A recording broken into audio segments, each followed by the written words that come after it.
Hello, everybody, and welcome to another episode of our Leadership Power Paradigms webinars. This is Bill Thomas, your host and presenter for today's episode. And as is our custom, we always like to wait right up to a few seconds, a few moments, if you will, before we begin our episode. But but we are just about ready to go to it. So let me do what I have to do and get this baby going. Hello, everybody, and welcome to another episode of Leadership Power Paradigms. This is Bill Thomas, your host and presenter for today's episode. And in our 14 minutes of time together, we're going to discuss the artistically rational, yet scientifically elegant ways leaders can become more effective in transforming their power applications into abundantly wealthier products. So here we go. Using this example from our friends at the Wikipedia, we can see that the products of a prism are multicolored, rich and vibrant and vivid in substance and tone, while each individual hue is intensely bright and brilliant. Leaders should hope that their applications of power, which includes one's purposes, philosophies, and policy preferences, are also highly varied and multifaceted in terms of their deliveries or impacts. When leaders realize that their practices can be inspired by, influenced through, and involved around any one or more of these four ranges of action-driven possibilities, those leaders will begin to see and understand that their performances, methods, and approaches can be truly limitless. Without a doubt, every leadership application has to be both artistic and scientific. Your rationale for taking or not taking an action, decision, or leap of faith reflects your answer to the question of why. In fact, your rationale always indicates your value judgment or your informed or emotionally charged reasons for the purposeful needs, inspired desires, and lofty ideals of your strategy, situation, or setting.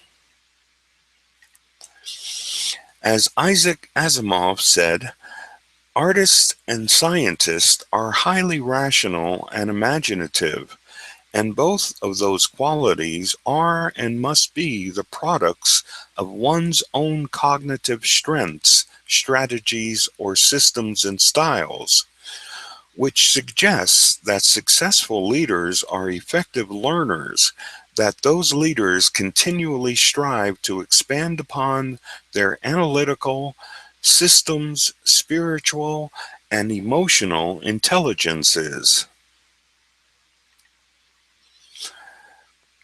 We must always appreciate the amount of effort, energy, and excellence required in producing works of museum-quality art or Nobel Prize-winning science. The reasons why leaders must be creative first and foremost depend upon the intensity, richness, and brilliance of your envisioned realities, your wise decisions, your creative solutions, and your strategic pursuits.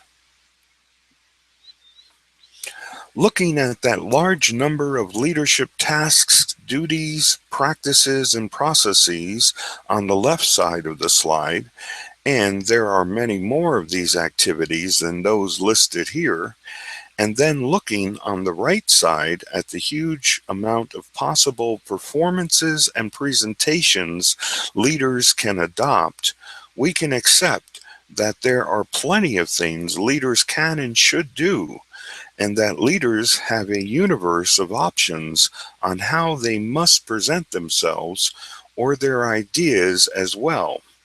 However, these huge lists of competencies, skills, and styles inspired Professor Petrogaleri's dissatisfaction with the leadership educational profession in his Harvard Business Review article. The good professor realizes there is a crisis of purpose, not a shortage of leaders. He argues it is this serious lack of purpose, a huge shortage of imagination in formulating and identifying those purposes and aims which leaders are called to pursue. And he insists that we need to discover and then take action on those particular aims and evaluate how our actions will benefit others. Using this critical question, which was asked by the followers of Jesus Christ when he told them that he would be going away from them, leaders also can use that same question to inform their followers and themselves of the missions which should be pursued, the mandates that must be established, and the meanings that could be shaped and clarified. Here we see 6 or more multicolored, highly faceted, richly vibrant purposes for any applications of our leadership power. Leaders can also use the prismatic opportunities, problems, and challenges that they encounter each and every day to more effectively create, support, and achieve the goals and objectives of their enterprises. So the question remains to be answered by you and you alone. How do you use your challenges to release the prismatic powers of your leadership performances? What are the primary elements of leadership power? It's anything which is centered around, involved with, or influenced by these three attributes. And how do you become more powerful? It happens whenever you augment, extend, empower, develop, improve upon, or add more to any of those three elements. The primary feature of the prism of effective leadership is its ability to help you define, describe, and differentiate your purposes for leading or applying your power or attaining your desired outcomes. If you work on opening the doors of opportunities, producing improvements in any P area, or crafting innovations on your T terrains, you are fulfilling your duties for being an effective and successful leader. Professors Vanini explain that entropy is a quantity which is used to measure the level of evolution of a physical system, but in the meantime, it can be used to measure the disorder of a system. Entropy is always associated with an increasing level of disorder. In an isolated physical system, disorder, that is, the homogeneous distribution of energy, increases, leading to entropic heat death. Entropy evolves only in one direction, towards death and the elimination of any form of organization and structure. However, leadership always intends and evolves towards life and the establishment of organization and structure. Nevertheless, entropy seems to be contradicted by life. Living systems evolve towards order, towards higher forms of organization, diversification, and complexity, and can keep away from heat death. And this process is called syntropy.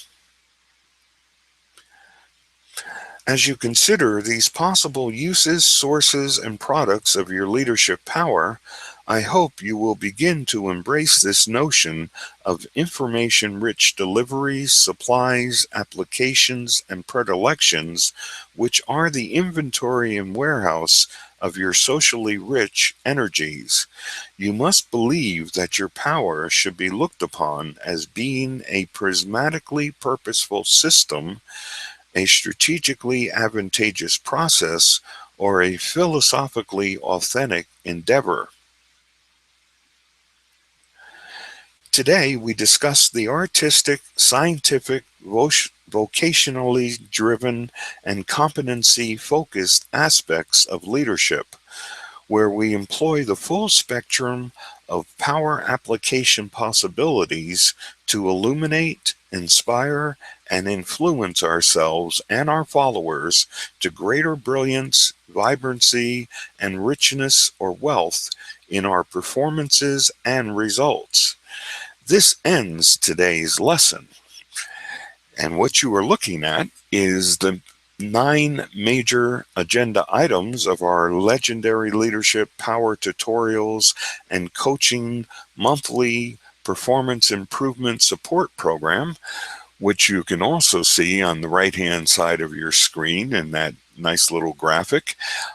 And when you click on the little button that says enroll and get started now, you can read more and learn more about this particular program.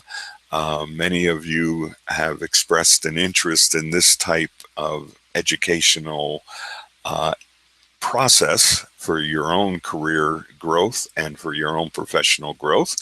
But you're just looking at the 9 major items of our agenda of that program, and there's lots more that is included, including group based coaching as well as one-on-one coaching between you and I.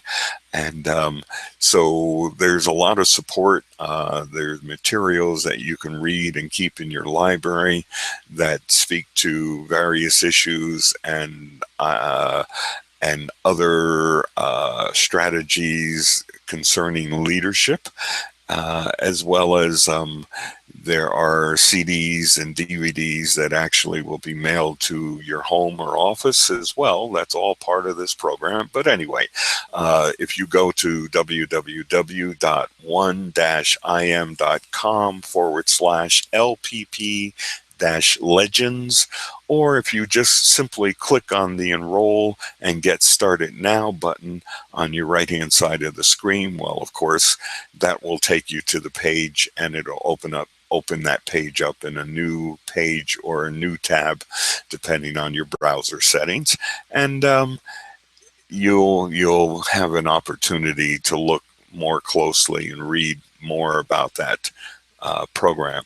But while you're doing that, I want to send all of you the 2 bonus gifts that we have for all viewers, and that includes you people on the replay recording of this episode. Uh, in fact, just a quick note for anybody who is watching the replay recording of this episode, you can use the question box on the right hand side of the screen also and type in your question and just click the submit button, and that question or comment will be automatically emailed to me, and I can read through it and then respond back by email, since I will have your email address. That's automatically included, since you had to have an email, you had to use an email address to register for this. And if you would like me to send the reply to a different email address, just include that in your question box as well. And if you are really interested in learning more about leadership, especially as it concerns the question or comment that you might type into that box, please include your phone number if you are located in Canada or in the United States.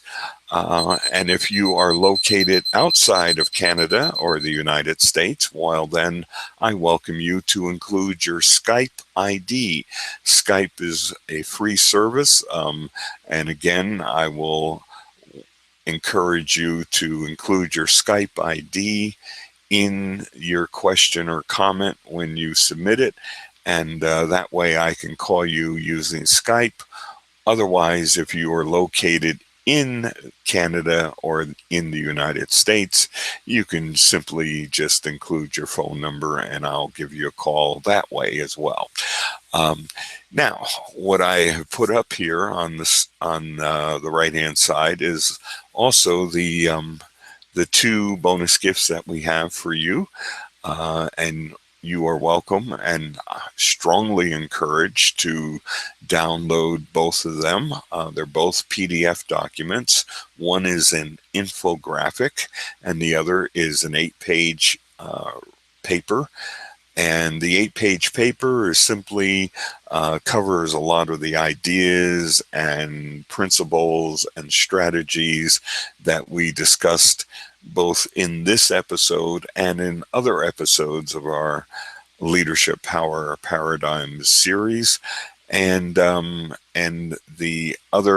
infographic is called the 5 Leadership Uplifter Tasks infographic, and I strongly suggest that I recommend that you download that PDF document and you print it out on the largest paper that you can find, and then put it on your desk or hang it on your wall so that you can refer to it each and every day, because those are the essential tasks that every leader needs to be performing if you hope to increase the engagement of your employees, if you hope to empower your employees with greater effect, or if you would like to be able to more robustly encourage your employees.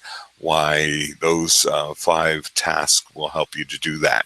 Okay, and both of these are free, obviously. So I am looking at the chat area. I'm looking at the question area. I don't see any questions or any comments being made. So I will simply say to each and every one of you, thank you once again for joining us on this episode of Leadership Power Paradigms.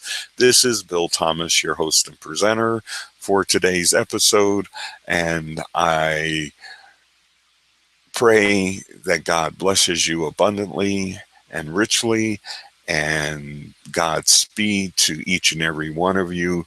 And also, I wish each and every one of you the very best of success in all of your leadership endeavors.